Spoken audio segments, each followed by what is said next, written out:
So, we're done with this point. Let's move on to now the specific structures that I'm going to propose to you guys that you can structure your points around. This is not a comprehensive list. This is probably the list of every speech organization structure that I have used, but there are probably more out there. The last two that I have on this, I kind of came up with myself. So definitely do that for yourself. Figure out if something works for you. Start to develop it a little bit more and make sure that you can have it work. If it works, it's great. It doesn't matter what it is as long as it effectively communicates a message. So if you come up with your own, that's pretty awesome. All right, so let's start with harm, impact, solvency. The first point is going to explain the problems in the current world. This is basically a TP case or a policy case in Parley. What you are saying is that there is a problem right now in the world, that there's something that is wrong.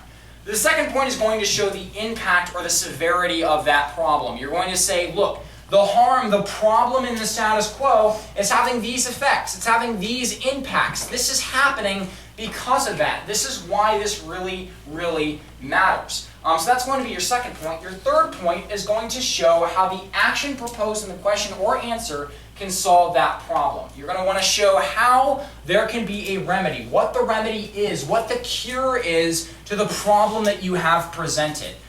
You have to provide that, or you're just going to leave a judge depressed and hopeless at the end of your speech if you cannot give them a solution to the problem facing them.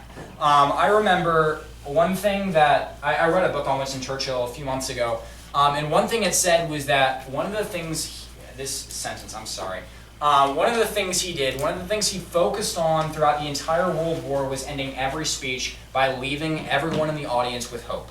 By leaving them in some context with some hope to believe that the future was going to be better. To quote Bon Jovi, that the sun will shine tomorrow.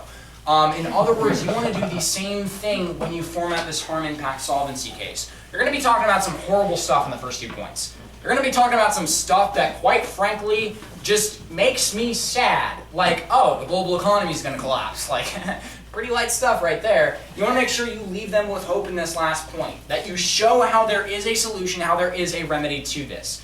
Now, you guys might have already figured this out, but this harm, impact, solvency case structure is really good if you're dealing with the first two types of questions, the action questions. Either an open or a closed-ended action question. Both of these can be addressed with this.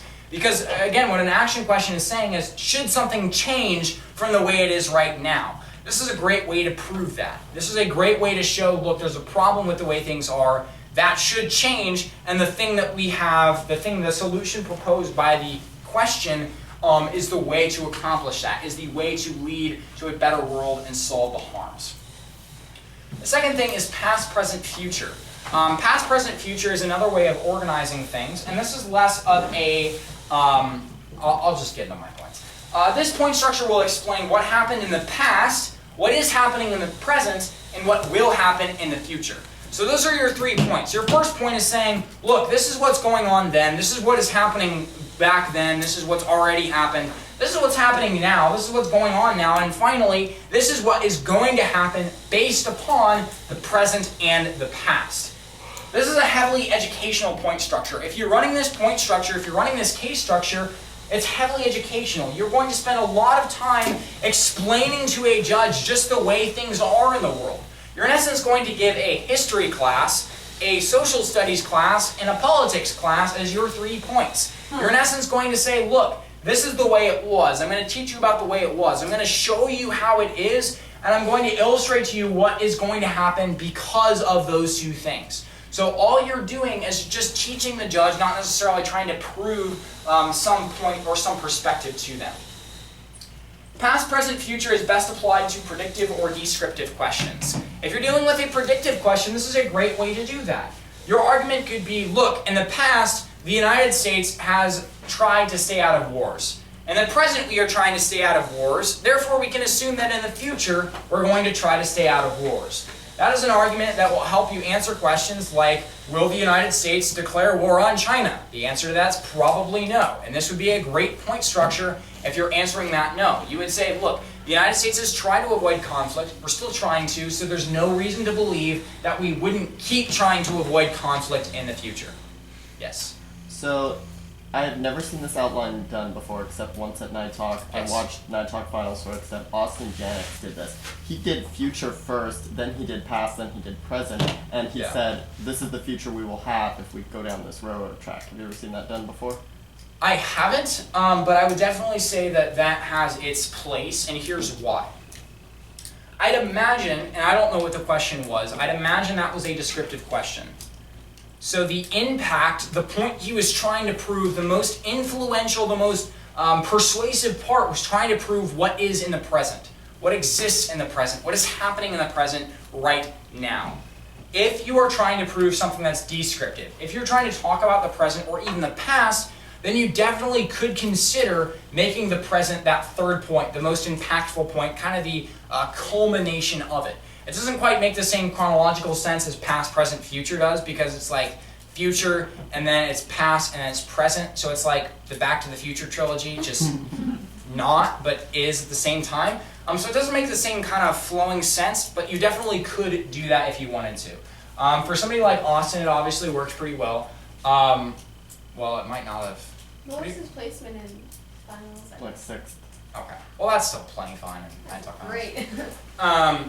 But yeah, it can work. Any variation of these will probably work. Just make sure you're doing it intentionally and you're doing it for a reason. Don't just walk into prep and say, oh, I think I'm going to put future at the front and present in the back just because I feel like it. If you do it for a specific reason, like I was talking about, your specific reason could be to make the present the most influential part of your speech because you're trying to prove something in the present. That has intentionality, that has purpose to it. So definitely tinker around with it if you're going to do it purposefully. But yeah, that's good. That basically just proves that there's a lot of different interpretations of everything that I'm talking about. So this isn't like the only way to do extemp. This isn't the only way to have these case structures, but it is one way to. Oh, not again. 7 hours of sleep the last 2 days, so that's fun. All right, thesis, antithesis. I just said antithesis. Thesis, antithesis, and synthesis. This is another way that you can format your points. In this approach, your first 2 points will be comprised of 2 competing ideas, 2 things that disagree with each other. So in essence, you would say in your first point, well, some people believe this, this, and this. And your second point will say, well, on the other hand, the converse side of that coin, some people believe this, this, and this. And then your third point will be reconciling these 2 to show a synthesis between the 2 competing ideas. So you'll say, look, this guy believes this guy believes this, but actually the truth is a reconciliation or a compromise between these 2 ideas, and here's what that perspective is. So in other words, you are embracing the dialectic. You are embracing the clash of 2 ideas and the creation of a new, better idea because of it. Now, the guy who established that was Karl Marx, but don't think about that too much.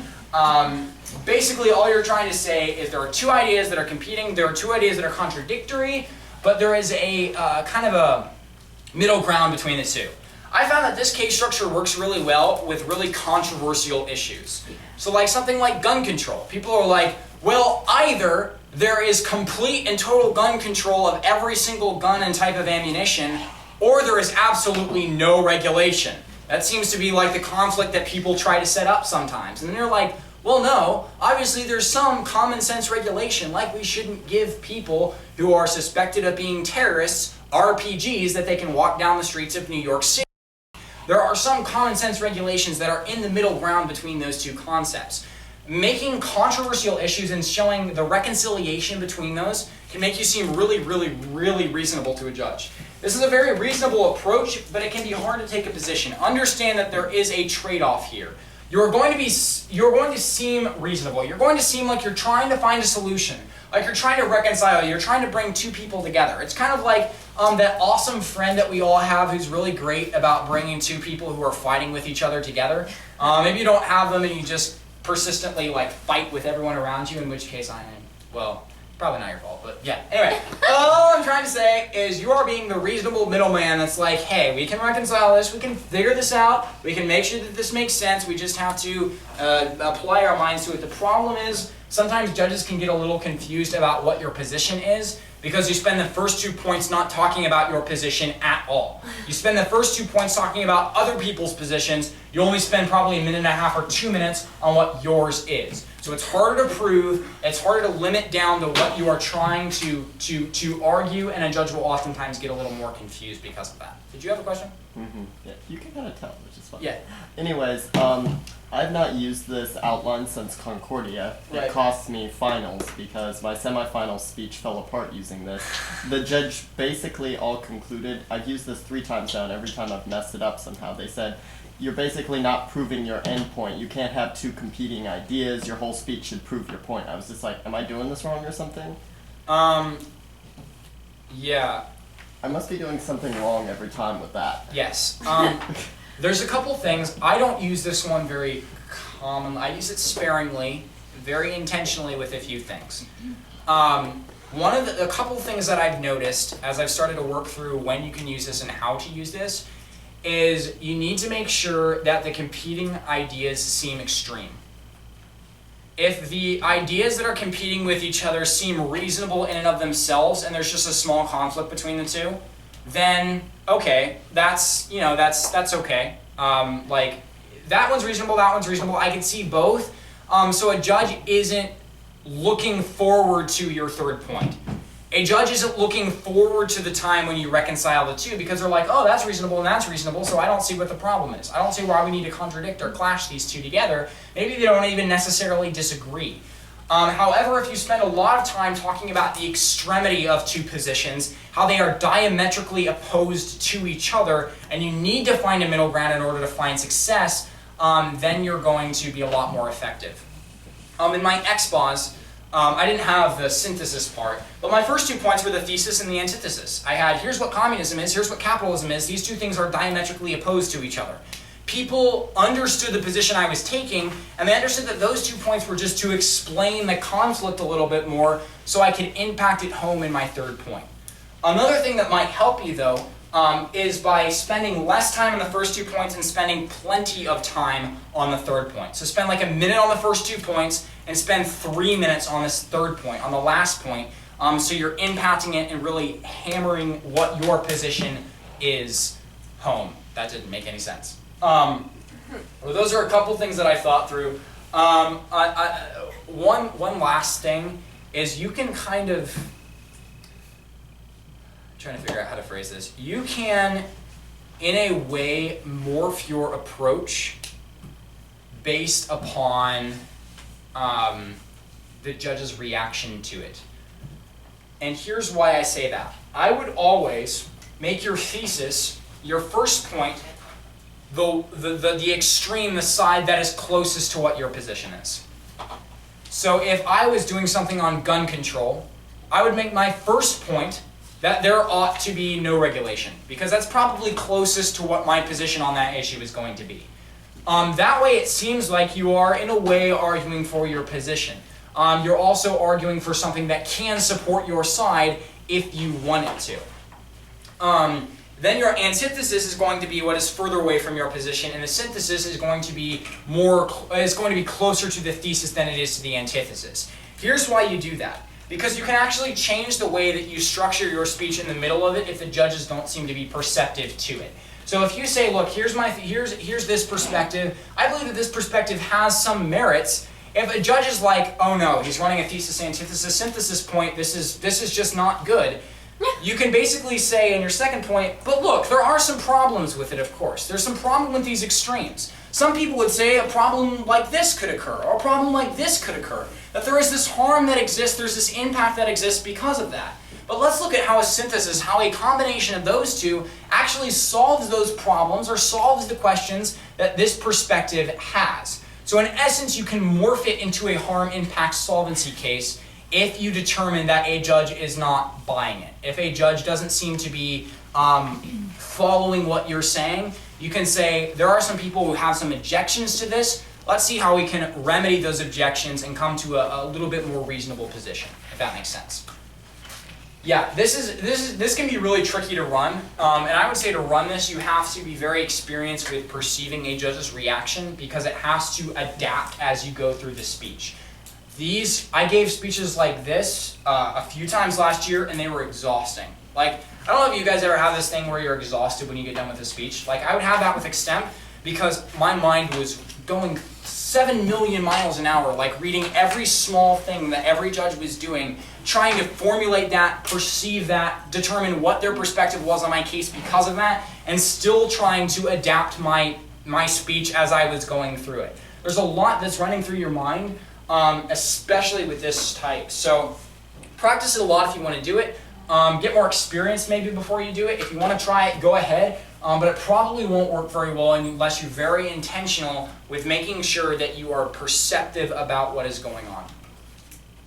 Okay, the next form is 3 unique points. I'm going to preface this by saying I put this in the middle so that you would hopefully forget about it, but it is an opportunity that is there if you want to have it. 3 unique points, basically a perspective that says each point attempts to prove something unique and different. In other words, this is true, my position is true because of this reason, and this reason. So if something like, we should reform the minimum wage, my case would be, this is true because it helps the economy, this is also true because it deals with human rights, and it's also true because it saves unicorns in Uganda.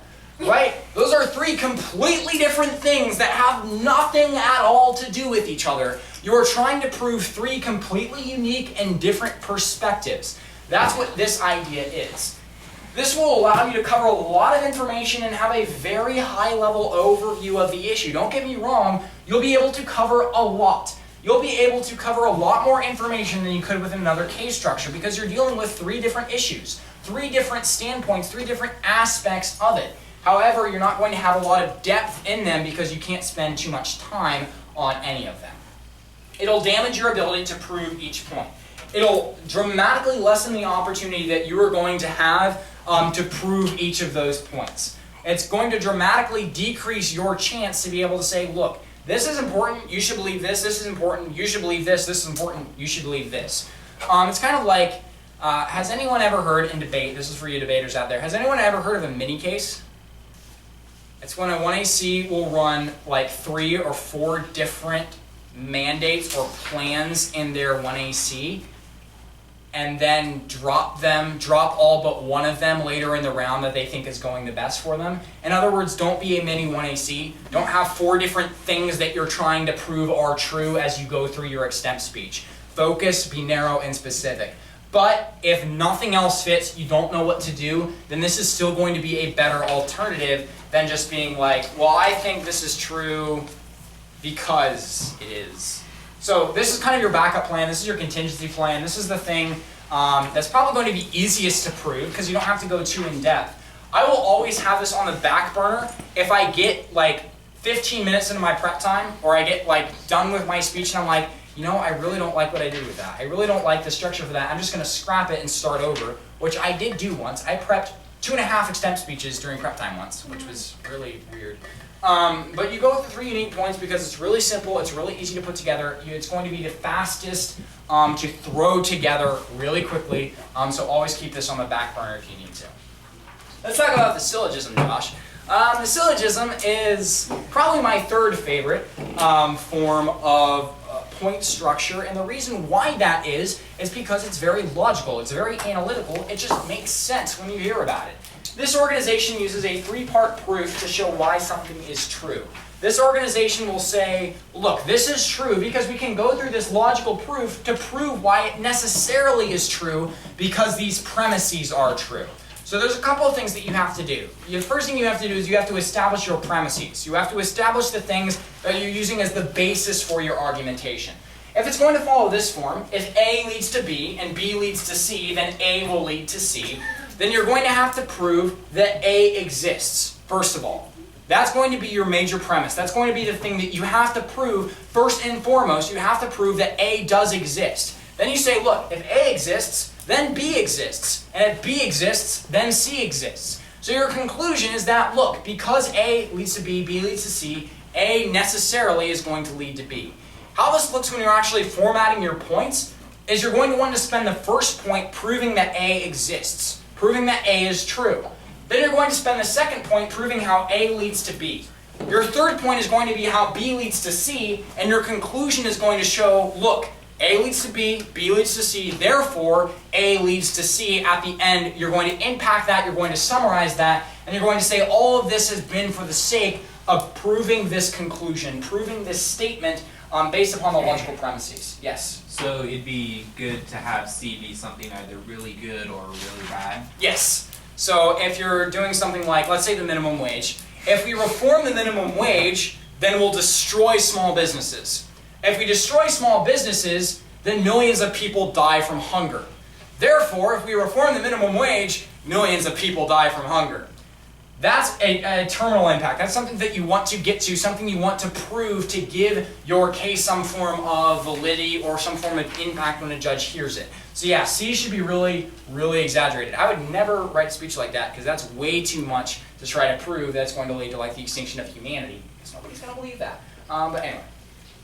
This is great for predictive and action questions. This is great for proving just about any form of question, to be honest with you, but it's especially useful for those. You can just prove, look, this is going to happen because this happens, because this happens, therefore this happens. Basically, you're making an argument about cause and effect or antecedent and consequent, argument of relationship. Basically, this is going to be really effective. It's very logical. You can just look up logical syllogisms online and get a lot more information on them there. All right, now to my fun ones. Yes. Okay, these these next two, just so you guys know, these made me so happy when I got to write speeches about this. Like, there was one time I was sitting in a Extemp prep room, and it's like the full prep room, and I'm just sitting there, I'm like, and people are like, yeah, these make me really excited. Okay, so the first one is domestic, international, economic. Answer a question in the context of the three categories of Extemp. Answer a question and say, look, this will have these domestic impacts. This will have these economic impacts. This will have these international impacts. Now this is a form of the three unique points, point structure, but it's a lot better, and here's why. For the first thing, it deals with the intent of the three categories of Extemp. Obviously the three categories of Extemp are international, domestic, and economic. The highest form of Extemp is when you can combine all three of those into one case, into one proof. Yeah? Could you also make it as a syllogism saying because of the domestic effects it'll affect the leaders and that'll change the international effects and because of the international it'll have economic effects. Or you could do the economy, because the economy's change is going to impact the domestic markets. You know, less money, people start dying, more human rights abuses, XYZ stuff happens. Because that happens, the international spectrum is therefore affected as well. So you could run that as a syllogism. This is kind of a more general thing that you can kind of fit into different case structures, but it's, I think, one of the most effective ways to organize your points and organize the way that you view something. I did this in Point Loma finals. My speech about Mauricio Macri, Argentina, that was basically about this, and I really love this case structure because especially if you get people that are Extemp parents or Extemp alumni, they're going to be like salivating over this case structure. They're going to be like, oh my gosh, that was amazing. Like I had, at Point Loma finals, the panel was 2 former Extemp coaches, 2 Extemp alumni, and a parent. From those 4, I got first, second. From that one, I got 4th. So for experienced parents, for alumni, it's going to be like the best thing you can do to run a case structure like this. Another thing, if you run this case structure and I'm judging you, you like automatically get first, unless somebody else does it, in which case you might get second. But basically, this is awesome. So all you do is show the domestic, international, and economic impacts of something. You tie everything together. You make one thing some cohesive bundle by saying, look, the domestic markets, the economy, the international world, all of it's tied together. And so if we affect one, it's going to affect all of them. So let's look at the impact it's going to have in these 3 different spectrums. Matthew, did you have a question? Yeah, well, I was just going to ask if the blank was impacts, since all 3 of them are underlined and impacts is not. Oh, I'm sorry. Yes. Yes. The blank is impact. I'm sorry. I changed that last night, and I guess I forgot to change the slide. So. Yeah, okay, so the blank is impacts. This will give you the strongest analysis without compromising each individual point. This will give you the strongest overall analysis, the most analysis, the best analysis overall, without compromising each individual point. It's a compromise between both giving you the high-level overview value of a 3-point structure and the more specific proof that you can have, say with the syllogism. It's in essence a combination between the two, and it's really impactful because of it. Another one of my favorites is people, country, world. You show, first of all, you start at the ground level. You start with the people. You just talk about how something is going to affect the people. You can also go the other way around, but I'll get to that at the end. But you start by saying, look, this policy is going to affect the people. This policy is going to affect each and every person in this country. I actually did this at Cactus Clash Finals here. I had a speech about whether or not Suu Kyi election will be good for Myanmar. And I have this case structure. I said, look, it'll be good for the people because it will help human rights. Each individual person will see an increase in their quality of life. What you have the ability to do there is impact it down to the everyday, the common man, and that makes your speech a lot more impactful. Ideally, this will prove both the personal and impersonal impact something may have. So you say, look, this is how it affects the people. Then you say, look, this is how it affects the country itself. This is how the country as a whole is going to be changed, or how it's going to fundamentally shift because of this change in action. And then you move on to the world. Here's how the world's going to be influenced by that. So you start small, you both get the small personal effects, but you also get the larger impersonal effects. I think when I did this at Cactus Clash, I went world then country then people. So I said, look, this is having a huge impact on the world. Even an impact for a small country like Myanmar, it's still shaking the foundations of global geopolitics. My second point was saying, look, it's going to affect the country. It's going to cut down on corruption. The government's going to get a lot more effective. It's going to do better things. And then finally, it's going to get better for the people because there are better human rights in Myanmar following Suu Kyi's election. So these three things will allow you to combine both the personal and impersonal impacts, which is really, really unique in Extemp. Yeah. This has to do with the prep room, not the speech construction. But when you're in the room, could I have like a Google Doc file like offline that has quotes and stuff and Yes. yes. Examples? Yep. Okay, as long as I recommend downloading it and making it a Word doc. Okay. Just because proctors will see like a web browser open and they'll flip out and then they'll realize your internet's off, but they'll still flip out about it. Yeah. So just have it downloaded as a Word doc just to make sure that everything's above board. But that's definitely cool. All right. Cool. Thank you. Okay, finally, this is a very simple and sensible approach. It makes sense to address a lot of different types, or how it affects both the small scale and the large scale, and it's also going to make sense to a lot of people or a lot of judges. Wait, is it sensible or sensible? Sensible. Because that's a word. I always love words like that, like nonsensical is a word, but sensible isn't a word. So I protest against that and use sensical anyway. Also, gruntled is a word. Like, disgruntled is to make somebody angry. Gruntled is when somebody's happy. Like, what? Anyway, okay.